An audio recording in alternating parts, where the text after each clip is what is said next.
ओम श्री गणेशाय नमः। नमस्कार दर्शकों, मार्तंड ज्योतिष संस्थान की तरफ से आप सभी का स्वागत है आज के इस विशेष कार्यक्रम में। आज हमारी चर्चा का विषय है सूर्यदेव का राशि परिवर्तन।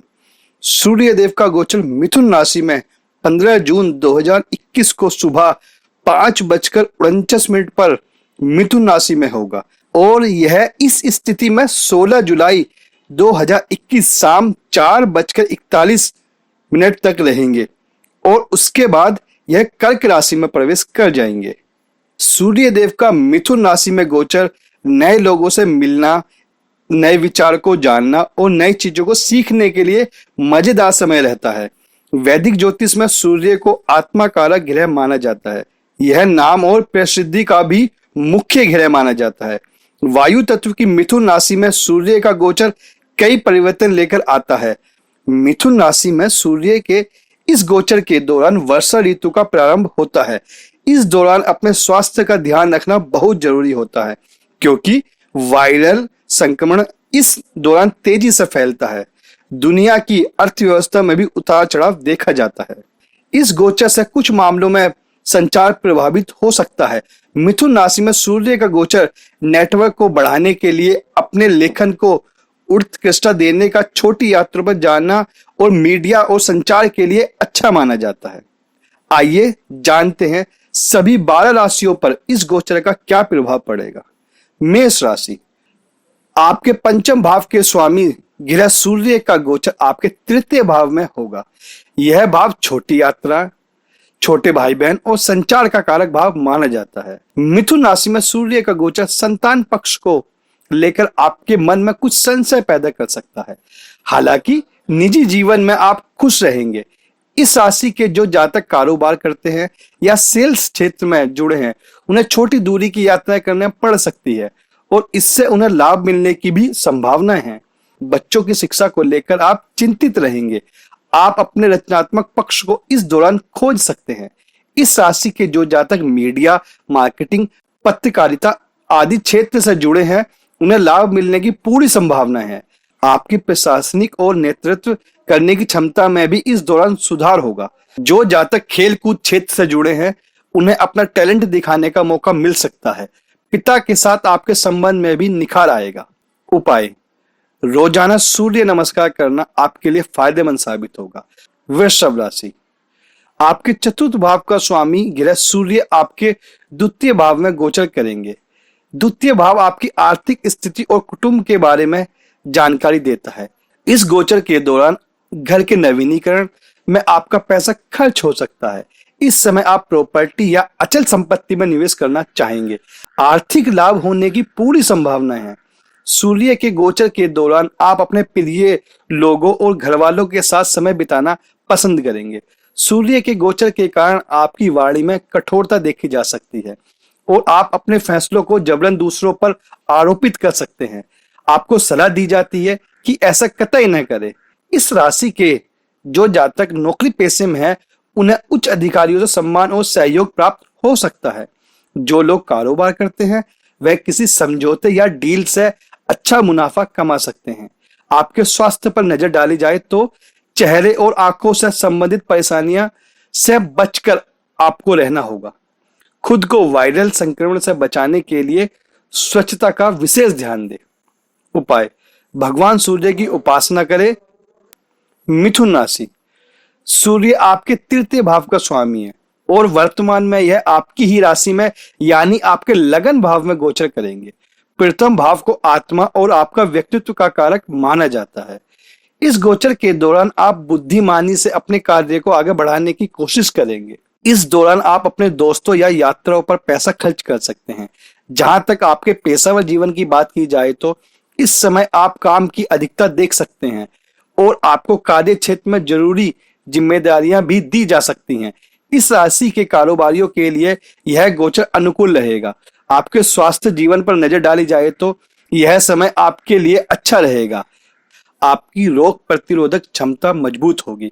हालांकि बावजूद इसके भी आपको अपने स्वास्थ्य पर विशेष ध्यान रखना होगा। अपने अहंकार को खुद पर हावी न होने दे, नहीं तो उसके कारण आपके जीवन में उतार चढ़ाव आ सकते हैं, खासकर रिश्तों में। उपाय, सूर्य देव को मजबूत बनाने के लिए रविवार को गेहूं, गुड़, काले सिंदूर के रंग का कपड़ा दान करें। कर्क राशि, आपके द्वितीय भाव का स्वामी गृह सूर्य आपके द्वादश भाव में गोचर करेंगे। द्वादश भाव हानि, मोक्ष, विदेश, विदेश संबंध आदि का कारक भाव माना जाता है। इस राशि के जातकों को स्वास्थ्य संबंधित कुछ दिक्कतें इस दौरान आ सकती हैं। आप सर दर्द, बुखार और आंखों से संबंधित परेशानियों से दो चार होना पड़ सकता है, क्योंकि यह विदेशों से आपके संबंधों का भाव भी कहा जाता है।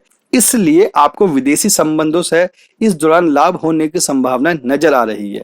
यह हानि का भी भाव है, इसलिए आपको अत्यधिक निवेश करने से इस दौरान बचना चाहिए। यदि निवेश करना जरूरी हो तो बहुत सोच समझ कर करें। इस गोचर के दौरान किसी पर अत्यधिक विश्वास करने से बचें, नहीं तो आपको निराशा हाथ लग सकती है। अपने जीवन साथी के साथ आपको खुलकर बात करने की आवश्यकता है, ताकि किसी तरह की गलतफहमी आप दोनों के बीच में न आए। अपने खान पान की आदतों पर विशेष ध्यान दें। ऐसा कुछ ना खाएं जिससे आपका स्वास्थ्य खराब हो जाए। इस राशि के जो जातक 40 की उम्र पार कर चुके हैं, उन्हें कुछ स्वास्थ्य संबंधित परेशानियां आ सकती हैं। कोई पुरानी बीमारी आपको फिर से परेशान कर सकती है। इसलिए इस राशि के जातकों को समय समय पर अपनी डॉक्टरी जांच कराने की सलाह दी जाती है। उपाय, देवी दुर्गा के मां गौरी रूप की पूजा करना आपके लिए लाभकारी रहेगा। सिंह राशि, सूर्य आपके लगन भाव का स्वामी है और वर्तमान गोचर में यह आपके एकादश भाव में विराजमान होंगे।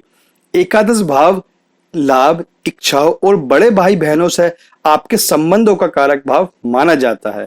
इस राशि के जो जातक मार्केटिंग, सेल्स, लेखन, ह्यूमन रिसोर्सेज के क्षेत्र से जुड़े हैं, उन्हें इस दौरान सफलता प्राप्त होगी। आपको इस दौरान वैसी सफलता मिल सकती है जिसकी आप लंबे समय से कामना कर रहे थे। इस दौरान इस राशि के कुछ जातकों को बड़ा लाभ हो सकता है। आप लोगों को प्रभावित कर सकते हैं। आपकी प्रशासनिक क्षमताएं भी बढ़ेंगी और आप इस दौरान व्यवस्थित भी रहेंगे। सरकारी क्षेत्र से भी आपको इस दौरान लाभ हो सकता है। इस राशि के कुछ जातक नए रिश्ते इस दौरान बना सकते हैं। पारिवारिक जीवन भी अच्छा रहेगा और परिवार और दोस्तों के साथ आप अच्छा समय व्यतीत कर पाएंगे। यह गोचर आपकी इच्छाओं को पूरा करने वाला होगा, लेकिन अधिक लालची बनने से आपको बचना चाहिए। स्वार्थ और जिद को जितना दूर रखना होगा उतना अच्छा होगा। उपाय, तांबे या सोने की अंगूठी में रूबी रत्न जड़कर अपनी अनामिका उंगली में धारण करें। कन्या राशि, आपके द्वादश भाव का स्वामी गृह सूर्य आपके दसम भाव में गोचर करेंगे। यह घर आपके कैरियर, प्रतिष्ठा आदि का कारक भाव माना जाता है। इस गोचर के दौरान सूर्य दिग्बली अवस्था में होंगे, जिससे आपको अपने कैरियर में जबरदस्त लाभ मिलने जा रहा है। आपको इस दौरान कई अवसर प्राप्त हो सकते हैं। हालांकि आपको इन अवसरों का सही से आकलन करना होगा और इन अवसरों का लाभ आपको तभी मिलेगा जब आप में उसके अनुरूप योग्यताएं होंगी।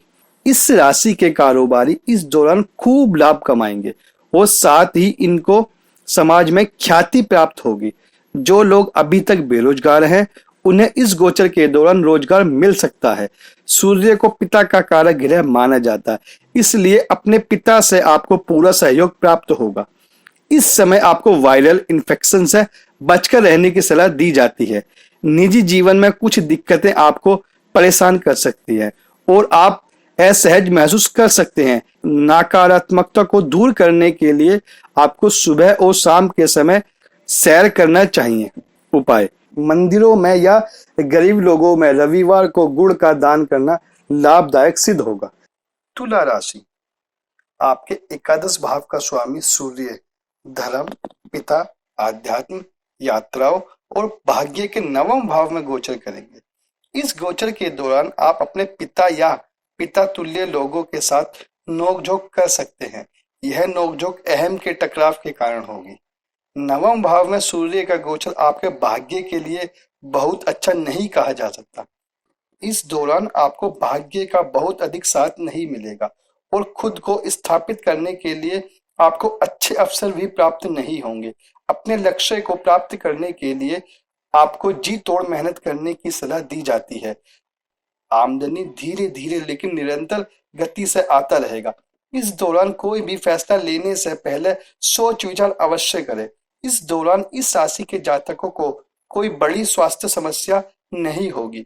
हालांकि सांस लेने में यदि आपको कोई दिक्कत हो तो तुरंत अपनी डॉक्टरी जांच करवाएं। प्रगति और समृद्धि के लिए अपने संचार कौशल को बढ़ाएं। उपाय: तुलसी के पौधे की पूजा करें और पानी डालें, क्योंकि यह आपके लिए शुभ फल लेकर आएगा। वृश्चिक राशि, आपके 10वें भाव का स्वामी ग्रह सूर्य आपके 8वें भाव में गोचर करेंगे।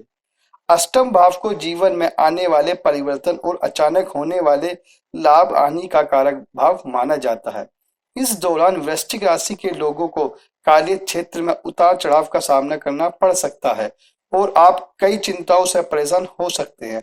ससुराल पक्ष के लोगों के साथ आपके रिश्ते में कुछ बदलाव आ सकते हैं। आपको सलाह दी जाती है कि लोगों के साथ और लोगों के बीच रहकर इस दौरान काम करें और गैर जरूरी अटेंशन पाने की कोशिश न करें। जासूसी या इस तरह का किसी भी क्षेत्र में काम करने वाले सरकारी लोगों को इस दौरान लाभ मिलने की संभावनाएं हैं। इस दौरान आपको अपने निजी और पेशेवर जीवन में विश्वास प्राप्त करने की जरूरत होगी और लोगों के साथ मजबूत रिश्ता बनाने की कोशिश करनी होगी। उपाय: यदि संभव हो तो रविवार को उपवास रखें। सूर्य ग्रह को मजबूत बनाने के लिए उपवास के दौरान नमक लेने से परहेज करें। धनु राशि, धनु राशि के जातकों के 7वें भाव में सूर्य ग्रह का गोचर होगा। यह भाव विवाह, साझेदारी, रिश्तों आदि का कारक भाव माना जाता है। आपका क्रोधित स्वभाव आपके निजी जीवन में इस दौरान एक बड़ी समस्या हो सकता है। शादी करने के इच्छुक लोगों को कुछ कारणों से देरी का सामना करना पड़ सकता है। विवाहित जोड़ों को अहम के टकराव से बचकर रहने की सलाह दी जाती है। कारोबारी साझेदारी में किसी वजह से परेशानी आ सकती है, इसलिए आपको अच्छे संबंध बनाए रखने की सलाह दी जाती है। जो लोग मैनेजमेंट और संचार से जुड़े व्यवसाय में हैं, उनके कैरियर में वृद्धि होने की संभावना है। इस दौरान आपको ऐसे व्यक्ति की तलाश करनी चाहिए जो आपके काम को लोगों को दिखा सके या आपको कोई नया कारोबार दिला सके। अपनी नेटवर्किंग को इस दौरान बढ़ाने की कोशिश करें, क्योंकि इससे आपको नई ऊर्जा और शक्ति प्राप्त होगी। उपाय: घर पर रुद्राभिषेक पूजा कराएं। मकर राशि, आपके 8वें भाव का स्वामी सूर्य आपके 6ठे भाव में गोचर करेंगे। 6ठा भाव शत्रुओं और बीमारियों का कारक भाव माना जाता है। यह गोचर आपके लिए अच्छा रहेगा। इस दौरान आपके अंदर हर स्थिति से लड़ने की क्षमताएं होंगी। अगर आप बीमार पड़ते हैं तो बहुत जल्दी उससे ठीक हो सकते हैं। यदि आप कोर्ट कचहरी के किसी मामले में फंसे हैं तो इस दौरान फैसला आपके पक्ष में आ सकता है। इस राशि के जिन जातकों ने लोन या कर्ज लिया था वह उसे चुका सकते हैं। शारीरिक रूप से आप कुछ परेशान हो सकते हैं। पेशेवर जीवन में खुद को साबित करने के लिए आपको बहुत प्रयास करने होंगे। असिस्टेंट रखने के लिए अच्छा समय है। इससे आप अपने काम को व्यवस्थित रख सकते हैं और आपके कार्य में लचीलापन लाने के लिए भी ऐसा करना अच्छा है। इससे आपको अपने कार्य को आगे बढ़ाने में भी मदद मिलेगी। उपाय: अपने पिता के साथ सम्मानजनक संबंध बनाए रखने के लिए उनकी सेवा करते रहें, उनका सहयोग करें, उन्हें समय समय पर उपहार के साथ लाड़ प्यार करते रहें और जब भी किसी काम के लिए जाएं तो उनका आशीर्वाद अवश्य लें। कुंभ राशि, आपके 7वें भाव का स्वामी ग्रह सूर्य आपके रोमांच, शिक्षा, संतान आदि के 5वें भाव में गोचर करेंगे। यह गोचर बच्चों की सेहत के लिए बहुत अच्छा नहीं कहा जा सकता। इस राशि के जो जातक कारोबार करते हैं वह इस दौरान प्रगति करेंगे। अपने प्रतिद्वंदी बेहतर बनाने के लिए नई नई युक्तियां लगाएंगे। इस गोचर के दौरान कुंभ राशि के जातकों को सट्टा लगाने से बचना चाहिए। लंबी अवधि में मिलने वाले लाभ के लिए आप निवेश कर सकते हैं। इस दौरान आप सकारात्मक और खुश नजर आएंगे। आप प्रेम जीवन में भी सुखद अनुभव इस दौरान पा सकते हैं। आपकी रचनात्मक और उजागर करने के लिए भी यह समय अच्छा है और आप रचनात्मक गतिविधियों में हिस्सा भी ले सकते हैं। वही अपनी किसी पुरानी रुचि को फिर से शुरू कर सकते हैं। इस दौरान इस राशि के जातकों को अपनी संतान का विशेष ध्यान रखना होगा, क्योंकि उनको पढ़ाई के क्षेत्र में कुछ दिक्कतें आ सकती हैं। आध्यात्मिक विषयों में इस दौरान आप बहुत अधिक सक्रिय नहीं रहेंगे। अपने स्वास्थ्य का विशेष ध्यान दें, क्योंकि आप एसिडिटी और पेट दर्द की समस्या से जूझ सकते हैं। उपाय: रविवार के दिन तांबे का दान करना बहुत लाभदायी साबित होगा। मीन राशि, आपके छठे भाव का स्वामी ग्रह सूर्य आपके चतुर्थ भाव में गोचर करेंगे। चतुर्थ भाव आपके सुखों, माता, भूमि, भवन आदि का कारक भाव माना जाता है। इस दौरान आपको किसी न किसी चीज को लेकर चिंताएं हो सकती हैं। आपकी संभावनाएं भी इस दौरान उफान पर होंगी। अपनी सुख सुविधाओं से आप इस दौरान दूर हो सकते हैं। हालांकि आपको इसको स्वीकार करेंगे और अधिक सक्रिय होने की कोशिश करेंगे। आप बहुत महत्वाकांक्षी होकर हर कार्य को करेंगे, लेकिन सकारात्मक परिणाम आने में कुछ समय लग सकता है। आपको धैर्य रखने की सलाह दी जाती है। इस दौरान आपको अपनी माता के स्वास्थ्य का ध्यान रखना होगा, क्योंकि वह कुछ स्वास्थ्य समस्याओं से परेशान हो सकती हैं। इस राशि के कुछ जातकों के घर में उनकी माता के पक्ष के लोग आ सकते हैं, या वह अपने माता के पक्ष के लोगों के घर जा सकते हैं। घर में पारिवारिक त्योहार होने की भी संभावनाएं हैं। इस गोचर के दौरान ज्यादातर समय आपके लिए अनुकूल रहेगा। इस दौरान शराब, सिगरेट जैसी चीजों से दूर रहे, नहीं तो परेशानियां घेर सकती हैं। उपाय: अपनी तर्जनी उंगली में पुखराज रत्न धारण करना और गुरु मंत्र का जाप करना आपको शुभ फल प्रदान करेगा। नमस्कार, धन्यवाद। आशा करता हूँ आप सभी को हमारे द्वारा दी गई जानकारी अच्छी लगी होगी। अगर आप हमसे कुछ जानना या कुछ पूछना चाहते हैं तो व्हाट्सएप या कमेंट बॉक्स के द्वारा पूछ सकते हैं। हम अवश्य ही आपके सभी सवालों का जवाब देंगे।